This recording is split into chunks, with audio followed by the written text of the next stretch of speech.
The Mitchells versus the Machines. Michaels maybe? What is Michael Jackson even doing in this film? So, there's this guy that worked in Gravity Falls. He's the director, but also the voice of a 10-year-old child for some reason I don't understand and hope to God isn't Josie's own selfish decision. So yeah, here watch Spider-Verse, the Lego movie, cloud it with a chance of meatballs, mix it up in a stew, let it boil for a while, add some salt and pepper. Oh boy! This is tasty! What's the secret ingredient? I'd say comedy, but by comedy I mean the dog. Just, the comedy's awesome, but the dog. Inserting telling you to subscribe. So, I bet you heard about this movie from the trailer, and it's just that I'm not very good at gambling, so you might have not, but I'ma assume you did. You looked at it and thought, finally, an animated movie that isn't trying to look like Disney made it. It's a shame it's a road trip movie, and then boom, robot invasion hit ya. So yeah, it's just a movie about a family that goes on a road trip that is interrupted by a robot invasion. Very simple and very heartwarming. Plus, it's rather difficult to think this movie is going to try and revolutionize animation, because this movie right off the bat lets you know it doesn't really plan to reinvent the wheel. I mean, yeah, it's surprising that they decided to make a robot invasion movie, but it's not like they are going to bring any new plot points or try to explain a deep message about how capitalism is not valuable because of... Hold on, that's for another video. So say, the character arcs. Yeah, they are very good and totally relatable if you identify with the characters, unless you identify with the mom. In that case, she doesn't have an arc, so... But the dad and the children all have some sort of common issue people their age are probably able to identify. Say, wishing to be more independent from your parents, being into a hobby nobody else seems interested in, or giving up on all of your dreams to ensure the financial safety of your family and focus on your children's education, in the process making amends that your dreams aren't the only goal you can set in life, and realize sometimes your connections with other people can be more worthwhile to you when the time comes to choose. Now granted, they sound very profound, but it's nothing that hasn't been done before, and that's not necessarily a bad thing. See, people have an obsession with innovation, and in a way, this movie uses its thematic with electronics to give a statement about it. Now, I'm gonna let you experience it yourself on your own because this is a review, not an analysis, but the general gist of it goes along the rails where discarding the old to favor the new can be harmful when we don't consider what the new entails, and of course it also has statements for, ignoring the old. It's a great thematic because it has something to tell both the children and the adults, and telling is tricky. So how does this movie digest its message and theme? True comedy.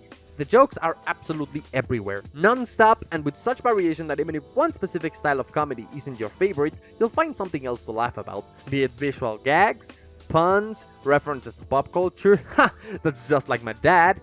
I didn't do research on it, but there's probably about 4 jokes per minute, making the 1 hour and 40 minutes of the film amazingly easy to digest. Actually, the pacing in this movie isn't just good, it's masterful.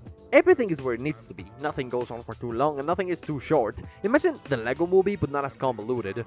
Nate, that was a terrible example. The dog just shows how versatile the style is while also being a really funny loaf of bread. Now, the animation, as I mentioned earlier, is kinda refreshing. It wouldn't be much of a surprise if this was the most unique looking movie of 2021 in terms of visual style, the same way Klaus and Spider-Verse managed to pull off in recent years. The usage of computer algorithms to support unique lighting and visual outlines really helps drive forward how these movies manage to look so good.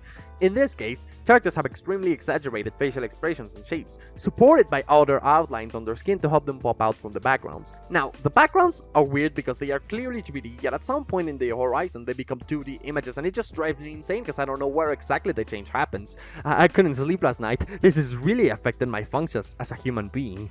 Personally, I like that emotes, graphics, and onomatopoeias are all displayed with 2D graphics, and characters sometimes radiate stuff like hearts to represent emotions. A few times in the movie there's pauses that replace the entire screen with 2D graphics into a wallpapered sort of composition, and I think that's pretty cool. So, you'd probably expect this movie to be pretty hard to watch because of how corny it could be. I mean, family movies, wow. But thanks to whoever had the amazing idea for not using memes, there's some pitfalls other animated movies fall into head-on that this movie manages to avoid.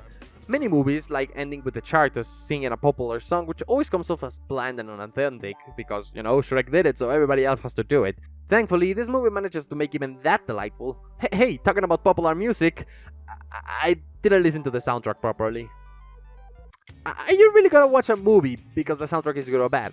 I mean, I'd say the voice acting is good on everybody but the 10-year-old who sounds older than I. Though, on an unrelated note, I doubt Eric Andre really was the best pick for a character of Mark, not Zuckerberg. I swear they did it on purpose.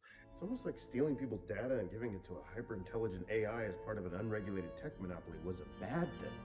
I won't sweat over it, but still, screw the casting on this kid. It made me find the character way less enjoyable. So, in short, this is a really smart, funny and heartwarming movie with a lot of wit and a surprisingly digestible plot for practically any audience despite some hiccups in the voice acting and its distinct lack of massive innovations. I'd give it a 24 out of 30 in Nate rating, post the video for details, an 8+ in School Gradian, a 9 in my Animalistian, called it an 8.7 conventionally. Very good if you're an animation fan. Alright, I see why people keep making these types of videos. They're so easy to do, I get it done in like 6 hours. Holy shit, views coming, boys.